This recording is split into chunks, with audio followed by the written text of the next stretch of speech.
Washington Journal continues.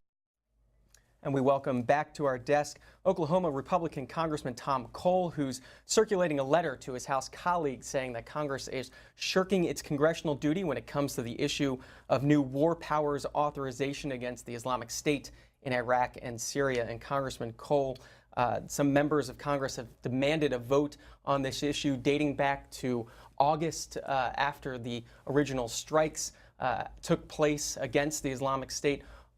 Why hasn't this issue come for a vote yet? Well, a couple of reasons. First, the president initially, when he began this operation, said he didn't need congressional authorization, that the 2001, 2002 resolutions for use of force in Afghanistan and Iraq covered it. Second, frankly, I think the Democratic leadership honestly didn't want to have a vote. It was August before an election. It's a divisive issue. I think very difficult issue for any member, but probably more so for Democrats than Republicans. And actually, Speaker Boehner recommended to the president, bring an authorization down. Let's go through a normal process. But again, I think Democratic leadership didn't want to do it. Frankly, probably the Republicans in the Senate didn't want to do it either. They were in the midst of a pretty big election. So it got put off. The president finally did ask for authorization in the State of the Union, finally sent a proposed authorization message, which is the way it's normally done. You don't just ask. You say, this is the resolution I'd like. You send it to Congress. Congress then deliberates, changes it. So the process has begun. We've actually had hearings on armed services and in foreign relations, but there's no resolution to it. There's no point when you're going to mark up the resolution in the appropriate committee and put something on the floor. So you're a close friend of Speaker Boehner's. Why doesn't he bring it to the floor next week? What is he saying? Well, I think he's worried about a couple of things. First of all, there's a lot of Democratic opposition, which is pretty unusual. I mean, the president, I think, is in the situation where he's essentially a war president without a war party. There's a lot of his folks that won't vote for anything. There's others that you've got to so finely nuance the resolution. Things like we don't have an enduring ground mission. What does that mean? We're going to reauthorize in 2 years, which is pretty unusual in a war resolution. You usually just name an objective, and until you reach it or you negotiate a settlement with your adversary, it's in place. So a lot of Democratic opposition. On the Republican side, there's, I think, two problems. Number one, there's just a basic distrust of the president as to whether or not he'll actually see the mission through. Number two, they want a much stronger resolution. They actually think, and I know the Speaker believes, what the White House has proposed is weaker than what he has now. And, it's fine not to send in ground troops. As a matter of fact, we would hope we could complete the message or the mission without doing that. But when you're ruling options off the table and you're going to war, most of our members think that's a mistake. And a lot of our members don't like the idea of reauthorization. Just lay it out there, because it sets up an artificial deadline. As one of our members who served in Iraq told me, he said, if you do that, we would have, for instance, never done the surge. Congress would have changed, public opinion changed. But if you're prosecuting a war, there's going to be ups and downs in public opinion, but you ought to continue the mission until it's completed. That reauthorization would come 3 years later, according to what the president sent over. What would you like to see in your mind? What is the right authorization that needs to be passed? To me, a very simple one, that ISIS is a clear and present danger to the United States of America and to its allies, and the president's authorized to use all available means to degrade and eventually destroy a terrorist group. Now, again, up to him to choose the means. I don't think we ought to say you have to do this or that. Congress isn't very good at micromanaging a war. But to give him the maximum flexibility, and that would extend to his successor, because I think it's unlikely that you would actually achieve that objective in the amount of time the president has left. So talk about this effort with Congressman Schiff. Well, this is actually Adam approached me about it. He's one of the really thoughtful members of Congress, and besides all the politics and the ins and outs of the war and the mission itself, we both share a common concern about Congress slowly giving up its war-making authority. The Constitution's pretty clear. If we're going to engage, I think, in military operations of this scope and size and severity, there ought to be a congressional authorization. But Congress is finding it easier and easier just to ignore that and to let the executive branch go and do what it wants. And that's been particularly true in this president. We did that in Libya. We never acted. We should have, in my view. We've got a Libyan crisis now, partly because we destabilized the country. We didn't do that in this case against ISIS. When the president thought about doing something in Syria, again, there was a debate, do you go to Congress or not? And I think Congress treats these things like hot potatoes and wants to get rid of them. But you're elected. That's your responsibility if you're a member of Congress. And even if it's difficult, and this one is, you should be willing to stand up, vote whichever way you think is appropriate, and go home and explain it to your people. Otherwise, you're just sort of onlookers and second guessers. You're not really exercising appropriate authority. This circulation of this letter that you're working on, obviously aimed at putting some pressure on House members. Do you think if the Senate moves forward with an AUMF, as it's known, an authorization for use of military force, would that be enough to get the House to move? It probably would. Actually, again, the House has been more prepared to move. Remember, the Senate under Harry Reid didn't want to do anything. And it certainly didn't want to pick up this issue. And that was one, and it does take both houses. That's been one of the arguments. Why proceed by yourself? At the end of the day, you've got to have some mechanism over in the Senate. But, you know, I think Adam and I both feel very strongly about this. At the end of the day, it's our constitutional responsibility. We ought to just do it. And while we don't have an agreement, you know, there's a lot of folks, again, that disagree with the president's recommended authorization. Then that's what we have a markup for. You have a debate, you cast votes, you come out with a final product, you put it on the floor. Or we could even put several products. Look, out of respect to the president, I don't have any objection to us putting up his recommended authorization and whatever the committee decided to do. If there's a minority position, fine. Let's treat it just the way we do a budget, have several votes. But at the end of the day, come to a consensus around one of these options and move forward. The president's recommended authorization sent over February 11th to Congress. Do you agree with Majority Leader McCarthy that it's dead on arrival in the House, or that it simply doesn't have the votes to pass, was his statement last week? Kevin is a very good vote counter, and I have enormous respect for him. And I think he's probably right. Again, I think a lot of Democrats are just going to reflexively vote against anything. And a lot of Republicans don't think it's strong enough. So that's been one of the leadership's concerns. It's a legitimate one. But I would argue, let's just put it out there and see what happens. You know, frankly, I would prefer a much stronger authorization, but I would support the president's recommended authorization if I couldn't get something stronger, if that was the only thing we could get. Because if we're going to, again, exercise military power on this scale, thousands of airstrikes against ISIS, you know, we now have reintroduced troops on the ground in Iraq. They're not in a combat role, but look, there's no such thing as being safe when you're in Iraq. It's a 360-degree battlefield. So we've got people there. Our adversaries ought to know that we're united in the mission, that the President of the United States has popular and congressional support behind him, and we shouldn't duck that just because it's politically inconvenient for us as members of Congress. The headline in the Wall Street Journal: on ISIS battle plan, Congress hangs back. We're talking with Congressman Tom Cole of Oklahoma on his efforts to get Congress to step forward on those war powers authorizations.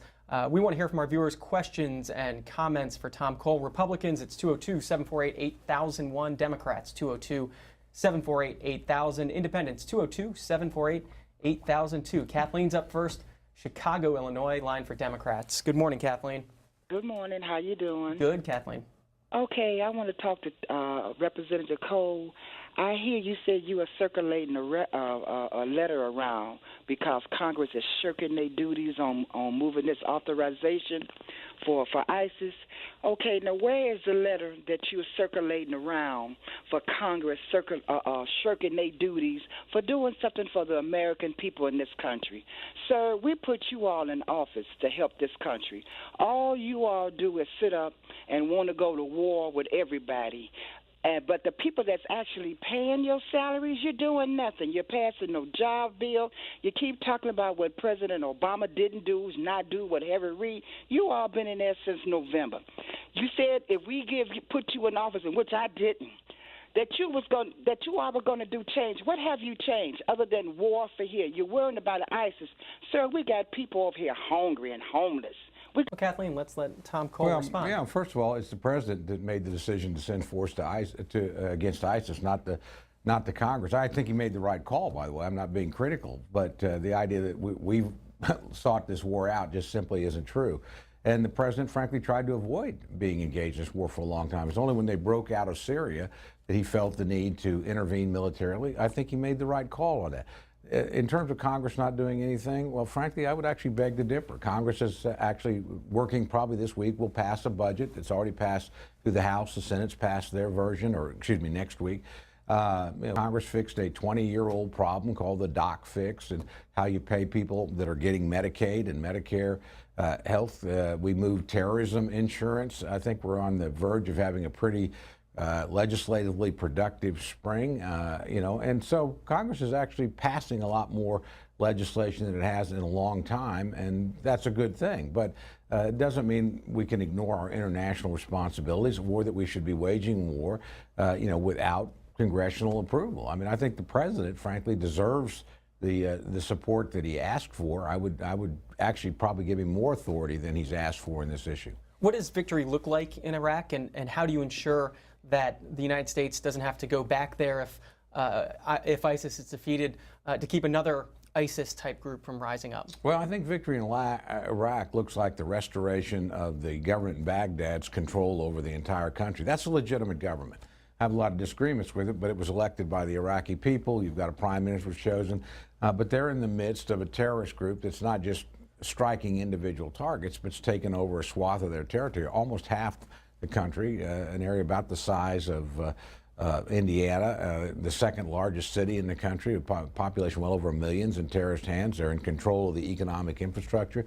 It's really the establishment of a terrorist state in the heart of the Middle East.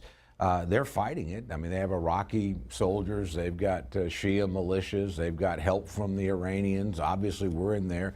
But you want that government to be in charge of its own territory and able to make sure terrorists are not free to plot and execute attacks against either them, their neighbors, or frankly, ultimately, the United States and Western targets. Let's go to Ontario, Canada, where Dan is waiting on our line for Republicans. Dan, good morning. Thank you. Forgive me for calling from Canada, but I do like my American neighbors. And if anyone can make a difference better in this world, I think it's you guys. I look at this situation, and I've studied it, reading the history of it, and I'm just kind of wondering, even if you were able to wipe out ISIS completely, no civilian casualties, no military casualties, and all your troops would be home within a week, what exactly, would change? There'd be a vacuum left, and I know you, Senator, are a student of history, and you know how the borders were drawn artificially, and as long as you have these groups that, to put it mildly, can't live together, and they're artificially grouped together, well, realistically, what do you think is a solution? Dan, that's a series of really great questions and observations. You're actually clearly the student. Look, as you suggested, the state system that exists in the Middle East is really a product of post-World War I European powers dividing up the regions into a series of colonies and mandates and independent kingdoms where they had influence. And the borders are, as you suggest, extremely artificial. I think we're probably in a period where those artificial borders are beginning to dissolve. I don't think we'll ever see Syria as Syria again. We may never see Iraq as Iraq again. The Kurdish area, which is very pro-American and not engaged in terrorist activity, quite the opposite, an ally of the United States, is busy turning itself into a quasi-autonomous, maybe ultimately independent area. The Sunni areas where ISIS is strong clearly have no allegiance to what's essentially a Shia government. So I think, you're right, and there probably will be, in the years ahead, adjustments in all these borders. I think our interest, and we have some great allies here. Obviously, Israel's an ally. Frankly, Jordan's a wonderful ally to the United States. The Kurds are allies to the United States. The Saudis are allied. So we have friends. It's not as if everybody in the region's an enemy. But our first and abiding interest, which I think we actually share with those groups who don't always trust one another, is to make sure terrorist activity is as limited as possible, and we don't have a terrorist state literally in the heart of the Middle East with the idea that it's going to operate and ultimately strike the United States. That's what we did by not getting involved in Afghanistan or pulling out after the old Soviet collapse there and sort of leaving things themselves. We had an interest in trying to make sure somebody exercised legitimate authority across a dangerous area. We've got a second interest there too. You know, clearly we and the Iranians don't agree. And this is a case where the Sunnis are on our side and the Israelis are on our side, again, people that usually aren't allied with one another, to try and keep, you know, the Iranians from exercising enormous influence in the area. They're heavily engaged in supporting, you know, Hamas in Lebanon. They're propping up the Assad regime, which has butchered its own people. So we've got a multiplicity of interest in the area, geographic, political, economic, with the energy. I think, you know, trying to create a measure of stability, trying to contain the violence within it, making sure it doesn't come out, and ultimately supporting friends and allies that have a common vision, you know, are basically the American interests in the region. Does supporting friends and allies mean you would support an independent, separate Kurdistan at some point? You know, I think it's too early to say. Official American policy has been that you're better off with Iraq, and both Democratic and Republican presidents have come to that conclusion, partly because, you know, the Kurds are the largest ethnic group without a country in the world, and their territory and their population spreads into a multitude of countries in the region. So if you have an independent Kurdish state, does that mean you're going to have problems keeping Kurds in Turkey? Does that create civil war there? So I think it's a complex issue. I certainly would support an autonomous Kurdish region, which is basically, I think, what we have now. Yeah, so I think it's evolving on its own. Could it become independent someday? It might, but that's certainly not something that anybody in, you know, that the government in Turkey wants to see, that the government in Iraq wants to see, the government in others of the surrounding states. So if it's going to establish its independence, it's going to be gradual. It's going to be a great deal of conflict around it. Evanston, Illinois is up next. Beth is waiting line for Democrats. Beth, good morning. Good morning.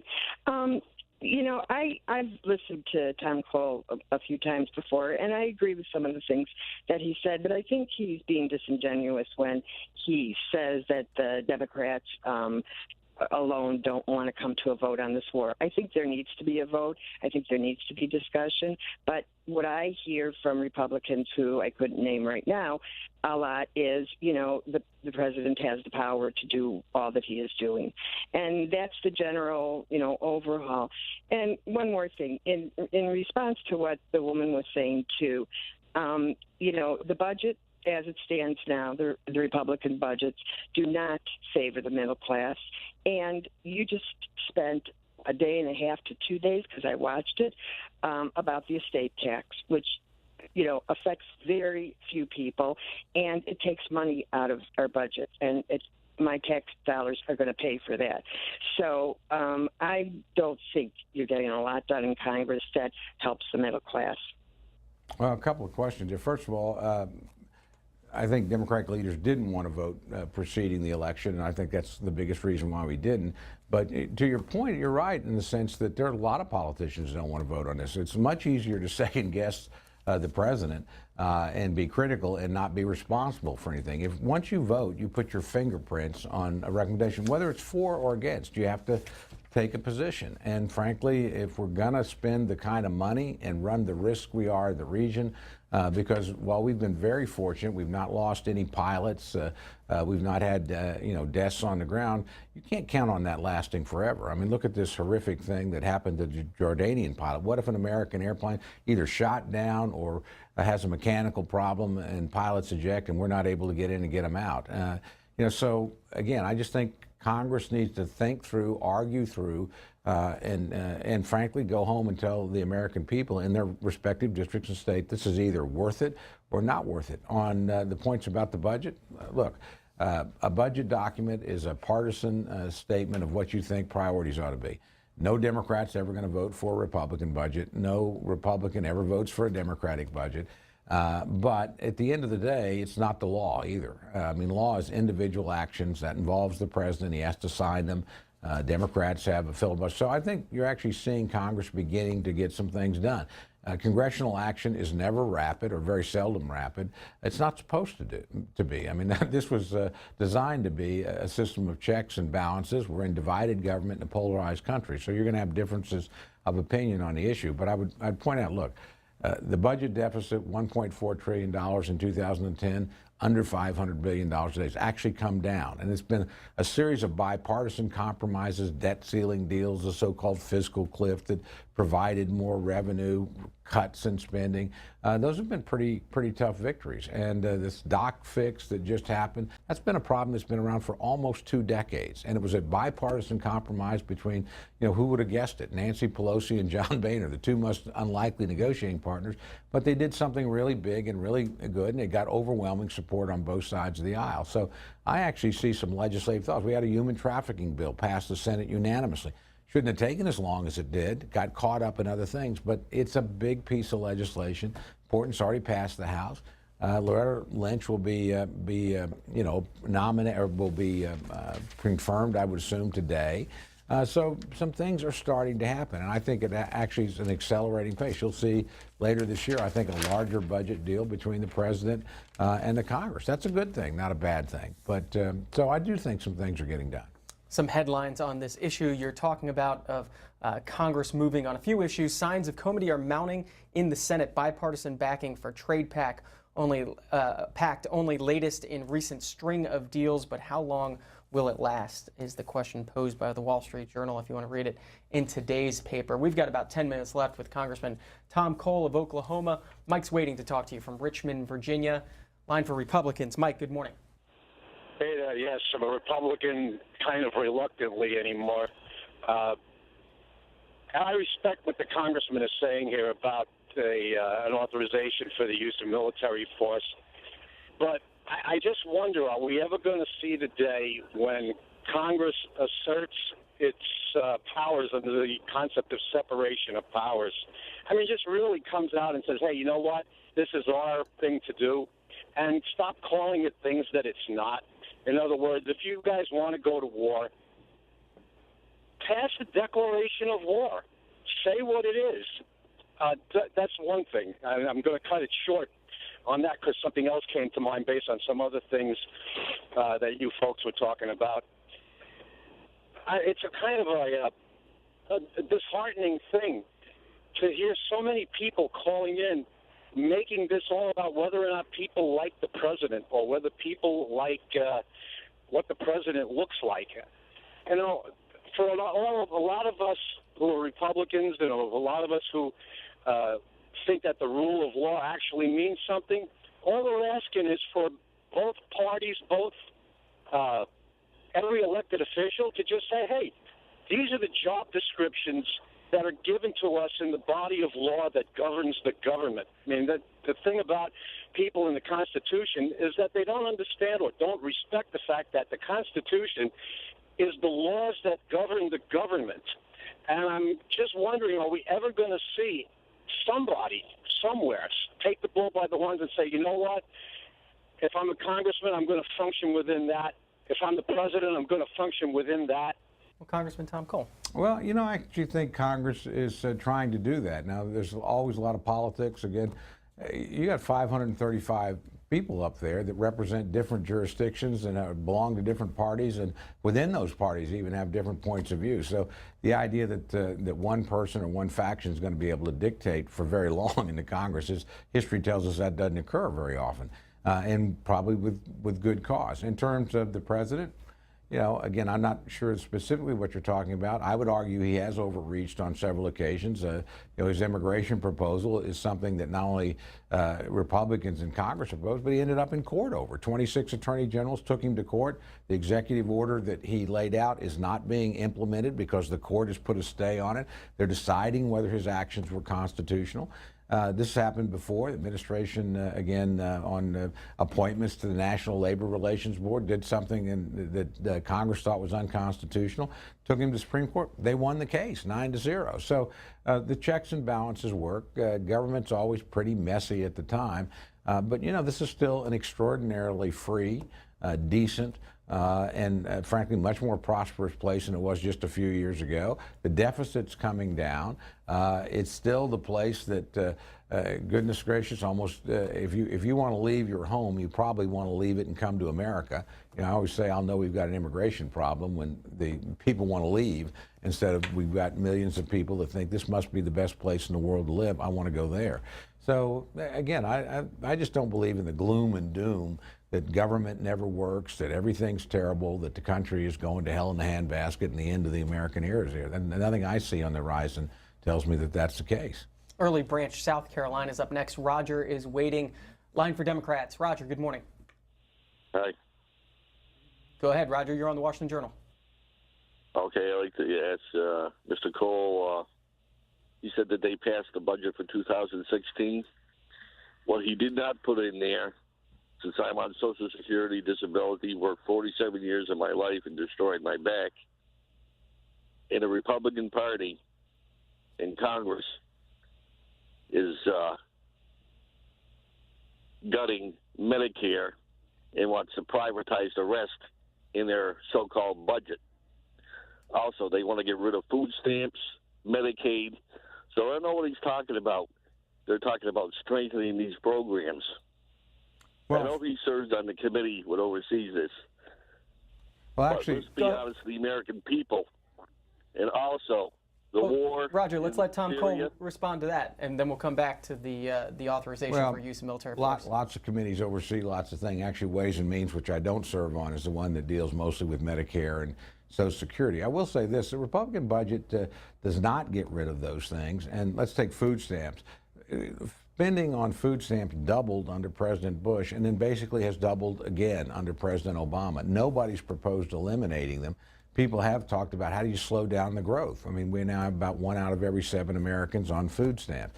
And the number has continued to go up as the economy's recovered. You would expect it to go up when you're in the middle of a recession. You'd expect it to start to come down as unemployment goes down, and I'm not telling you jobs are as plentiful as any of us would like, but they're certainly a lot more plentiful than they were just a few years ago. In terms of Medicare, Medicaid, look, those programs are going bankrupt. They are going to go bankrupt. The gentleman's on Social Security disability right now. That goes bankrupt in a year. So we better make some changes and sit down and do this. Social Security ultimately runs through the trust fund, and every person on it will get a 22% cut in 2033. Fix it now. Make it stable for the long term. There's a number of proposals out there, but frankly, politically, it's always a tough thing to do because we have a lot of people that want to make no changes, even though the programs are going bankrupt. I think we ought to be sitting down right now and pushing through legislation on Medicare, Medicaid. You know, the Ryan budget, now the Price budget, actually proposes real solutions. Now, and Republicans have voted for it, haven't been able to get Democratic participation. There's no Democratic alternative, by the way. There's no, here's how we would fix Medicare and Medicaid. It's just, we're going to keep on autopilot. Unfortunately, if it's on autopilot, it's going to go bankrupt. So if you disagree with the Republican idea, put a proposal on the table. The president's never done that on any entitlement program, frankly, nor have Democrats in general. I think it's a big national dialogue that we've got to have.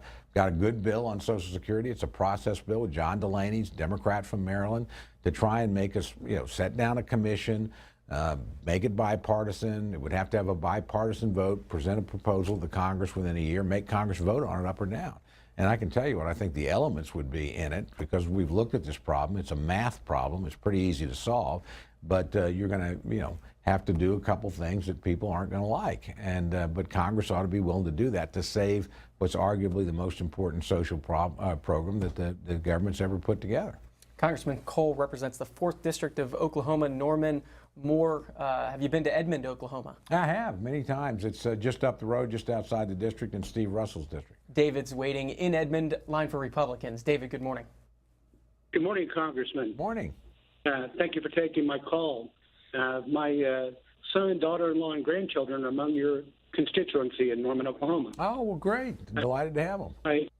I'm in support of your initiative to expedite this funding, Congressman, and I'd like to make a comment, and then I'll listen to your comments offline. Sure. But I'm a little disappointed in some of my fellow Americans that I hear calling in this morning, and I tend to hear them saying, set this aside and think more about me. And there is an adage, and it's older than you and I, Congressman. The adage is that a man who is not prepared to defend what is his will soon have nothing to defend. And in this case, what we're talking about defending are principles. And the principles that we're talking about defending are freedom and human rights. And if we, the United States of America, are not prepared to defend freedom and human rights, we will no longer have them someday. That is a fact. And so I am 100% in support of you. I understand my fellow Americans who are calling. I know that it's a struggle in the United States today, putting dinner on the table, filling the gas tank. I know it's a struggle. But for now, I got that covered, Congressman. I'll take care of me. You defend those principles. Well, that's a very generous comment. I couldn't agree more. And I'll also say this, look, I never have a problem with people being concerned with this issue or that, or raising it, or complaining, or being upset. That's normal. But every now and then we need to take a step back. My friend from Edmond and I just lived through the 20th anniversary of the Oklahoma City bombing. You want to talk about a moment in American history where the country united and was incredibly compassionate, worked together. We were the beneficiary of that in Oklahoma City. All the resources of a great and compassionate people were there. Had a Republican governor, Frank Keating, who I worked for at the time, did a magnificent job. Our Democratic president, Bill Clinton at the time, did a terrific job through that. He was just in Oklahoma City for the 20th anniversary. So I think in crisis, Americans do stick together. And I think if our founders could come back, they would be surprised. Frankly, that we are much more democratic with a small d than they were. We're much more diverse than they were. I look over the history of the United States in my lifetime. Look, I'm old enough to have seen the South when it was segregated with Jim Crow laws. I'm not telling you it's wonderful now, but it is a whole lot better, and the country's moved broadly in the right direction. The people that fought in the civil rights movement didn't just fight for African Americans; they fought for all Americans, and they essentially elevated the principles that we held dearly, but had not applied to everybody. So, every now and then, let's just recognize the United States is still a pretty good place. It broadly tries to do the right thing. Its people are amazingly generous and compassionate, and they are willing to put themselves on the line. I sit on the Defense Appropriations Subcommittee. My dad was career military. My brother's a Vietnam-era veteran. I never served, but I admire their service. And there's plenty of people willing to do that to this day, that literally sacrifice themselves, put themselves at risk, and families that support them. So again, the United States is still the envy of the world, and every now and then it's okay to be critical. That's how we get better. We're not perfect, but let's recognize that this place works pretty well, and that despite all our divisions and all our diversity, we come together when it counts.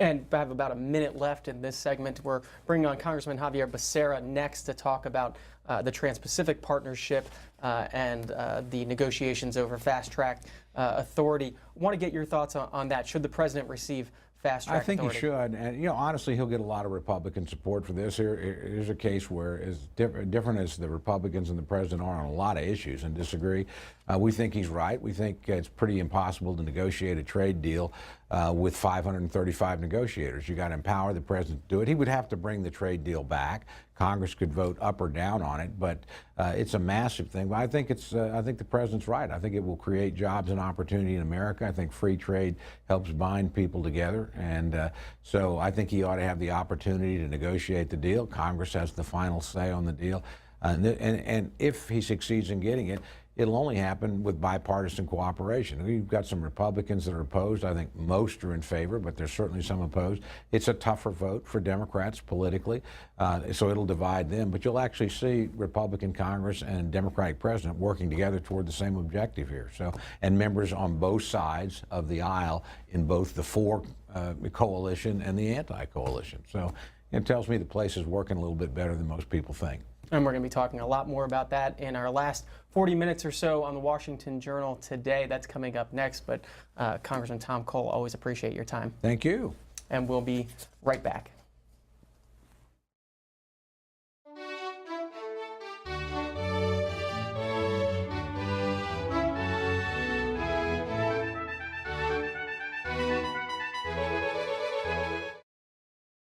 Here are some of our featured programs for this